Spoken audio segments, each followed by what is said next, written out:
A little, said Mrs. Curry. You've been working too hard. You need a vacation. Bees don't go on vacation, said the Queen. Well, you should, said Mrs. Curry. Leave this to me. So, early the next day, the cows and the sheep looked up from their breakfast to see Mrs. Curry's bright yellow van driving down the farm road with the bees following behind in a big, happy swarm. When they got to the seaside, they went straight for the beach.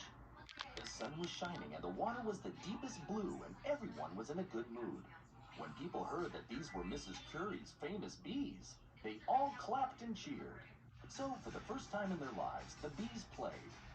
They paddled and had lots of splashy fun on the water's edge. And when they were tired, they just lay in the sun and slept. After lunch, Mrs. Curry spotted a sign. "Oh, look," she said. "A sandcastle competition. You should enter." "But we don't know how to make sandcastles," said the Queen Bee. "But you know about beehives," said Mrs. Curry. And so they built an extra special sand beehive, and they won first prize. To celebrate, Mrs. Curry bought them all cotton candy, which she cut into bee-sized portions. They were wondering what to do next, when suddenly the mayor arrived. "It's a real honor to meet you," he said. "I eat your honey every day.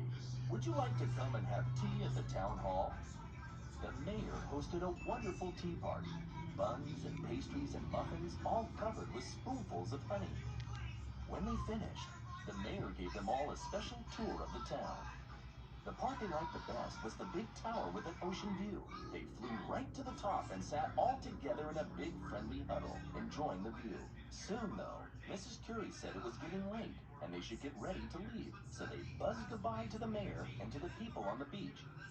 And as a last big thank you to everybody for being so friendly, they gave a special flying display. They climbed, they dived, they made loop-de-loops, they made shapes and patterns in the air and flew together to make words in the sky.